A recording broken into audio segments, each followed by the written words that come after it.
War by Jack London. He was a young man, not more than 24 or 5, and he might have sat his horse with the careless grace of his youth had he not been so cat-like and tense.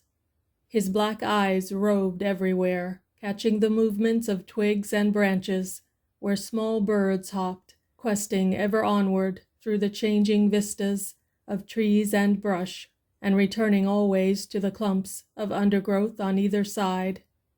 As he watched, so did he listen, though he rode on in silence, save for the boom of heavy guns from far to the west. This had been sounding monotonously in his ears for hours, and only its cessation would have aroused his notice, for he had business closer to hand. Across his saddle-bow was balanced a carbine. So tensely was he strung that a bunch of quail, exploding into flight from under his horse's nose, startled him to such an extent that automatically, instantly, he had reined in and fetched the carbine halfway to his shoulder. He grinned sheepishly, recovered himself, and rode on. So tense was he, so bent upon the work he had to do, that the sweat stung his eyes unwiped, and unheeded, rolled down his nose and spattered his saddle pommel. The band of his cavalryman's hat was fresh stained with sweat. The roan horse under him was likewise wet. It was high noon of a breathless day of heat. Even the birds and squirrels did not dare the sun, but sheltered in shady hiding places among the trees.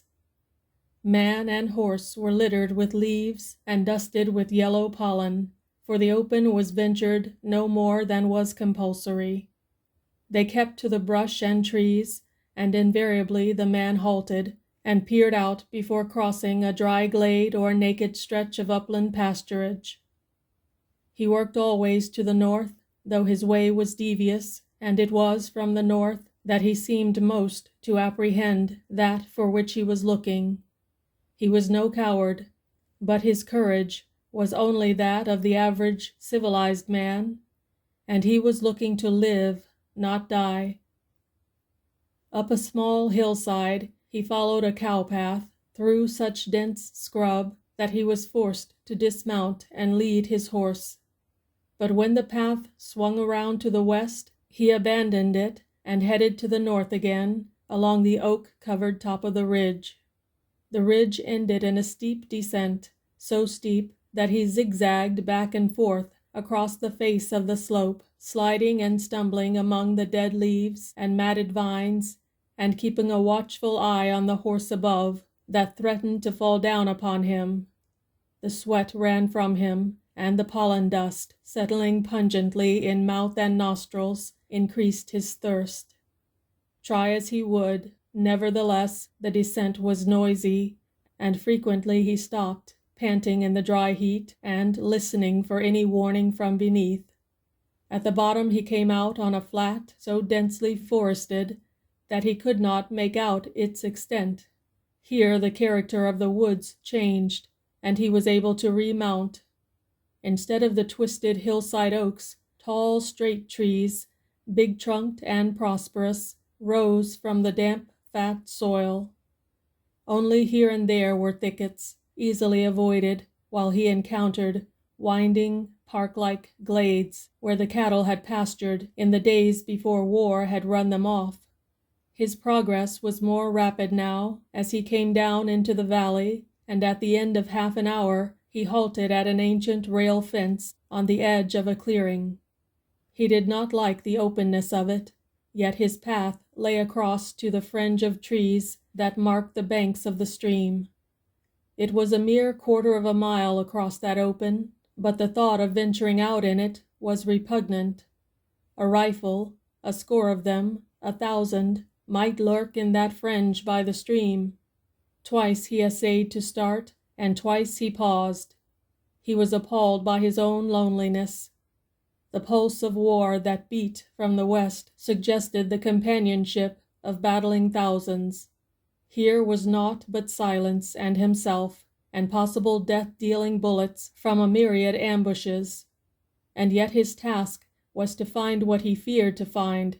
He must go on, till somewhere, sometime, he encountered another man or other men from the other side, scouting as he was scouting, to make report as he must make report of having come in touch.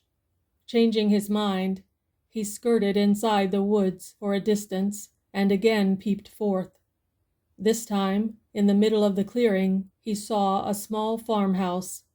There were no signs of life, no smoke curled from the chimney, not a barnyard fowl clucked and strutted. The kitchen door stood open, and he gazed so long and hard into the black aperture that it seemed almost that a farmer's wife must emerge at any moment. He licked the pollen and dust from his dry lips, stiffened himself, mind and body, and rode out into the blazing sunshine. Nothing stirred. He went on past the house and approached the wall of trees and bushes by the river's bank. One thought persisted maddeningly. It was of the crash into his body of a high-velocity bullet. It made him feel very fragile and defenseless, and he crouched lower in the saddle. Tethering his horse to the edge of the wood, he continued 100 yards on foot till he came to the stream. 20 feet wide it was, without perceptible current, cool and inviting, and he was very thirsty. But he waited inside the screen of leafage, his eyes fixed on the screen on the opposite side. To make the wait endurable, he sat down, his carbine resting on his knees. The minutes passed, and slowly his tenseness relaxed. At last he decided there was no danger, but just as he prepared to part the bushes and bend down to the water, a movement among the opposite bushes caught his eye. It might be a bird, but he waited. Again there was an agitation of the bushes, and then, so suddenly that it almost startled a cry from him, the bushes parted, and a face peered out. It was a face covered with several weeks' growth of ginger-colored beard. The eyes were blue and wide apart, with laughter wrinkles in the corners that showed despite the tired and anxious expression of the whole face. All this he could see with microscopic clearness, for the distance was no more than 20 feet. And all this he saw in such brief time that he saw it as he lifted his carbine to his shoulder. He glanced along the sights and knew that he was gazing upon a man who was as good as dead.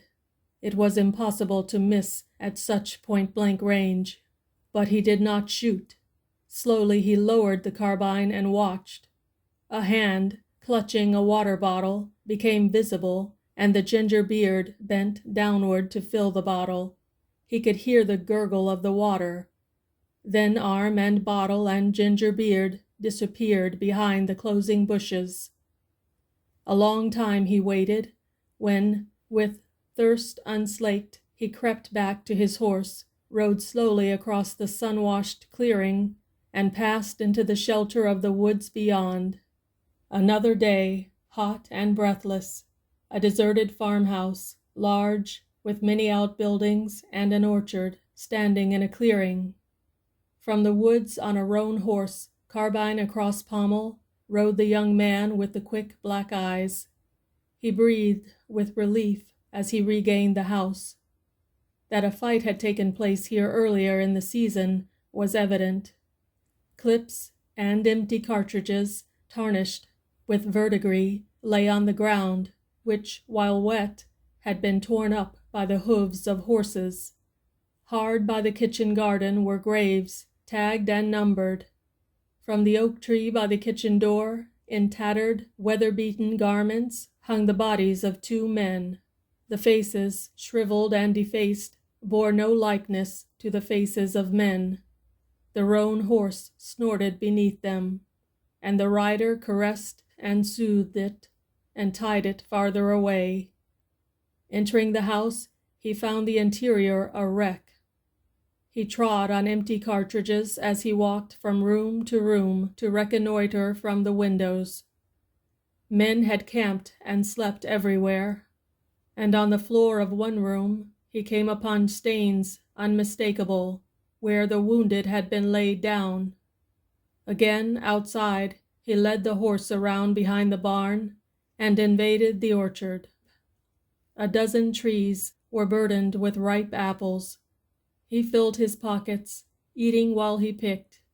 Then a thought came to him, and he glanced at the sun, calculating the time of his return to camp.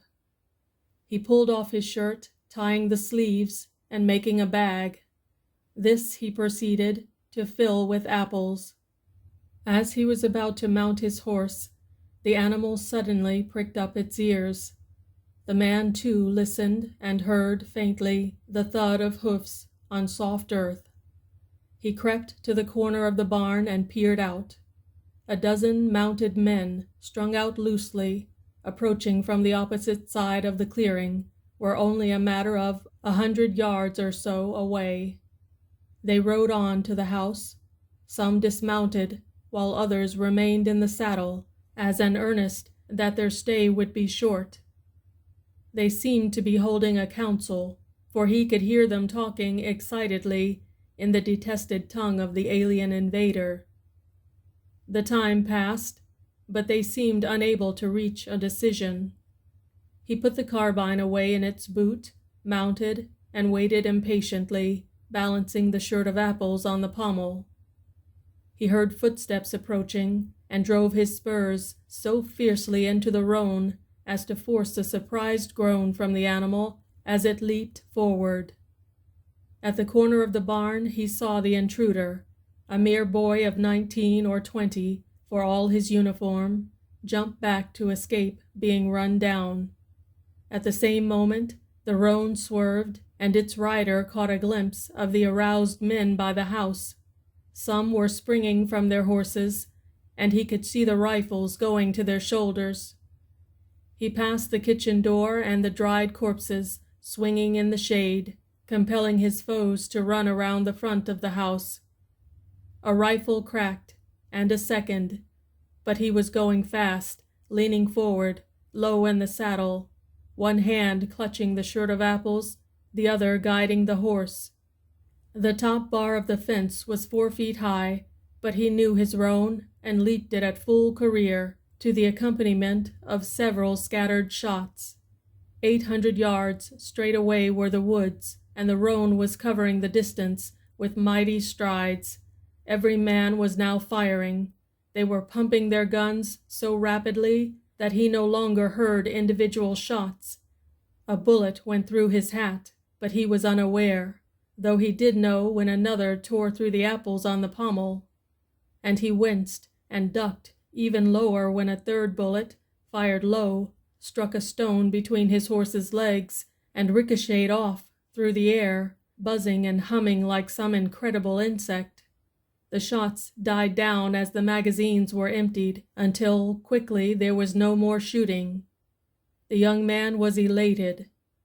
Through that astonishing fusillade he had come unscathed. He glanced back. Yes, they had emptied their magazines. He could see several reloading. Others were running back behind the house for their horses.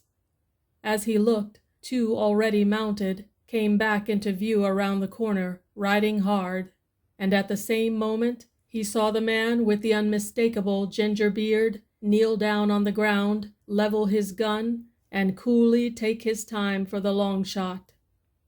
The young man threw his spurs into the horse, crouched very low, and swerved in his flight in order to distract the other's aim. And still the shot did not come.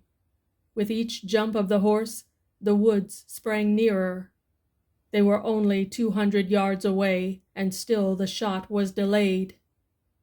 And then he heard it, the last thing he was to hear, for he was dead ere he hit the ground, in the long, crashing fall from the saddle. And they, watching at the house, saw him fall, saw his body bounce when it struck the earth, and saw the burst of red-cheeked apples that rolled about him. They laughed at the unexpected eruption of apples, and clapped their hands in applause of the long shot by the man with the ginger beard. War by Jack London.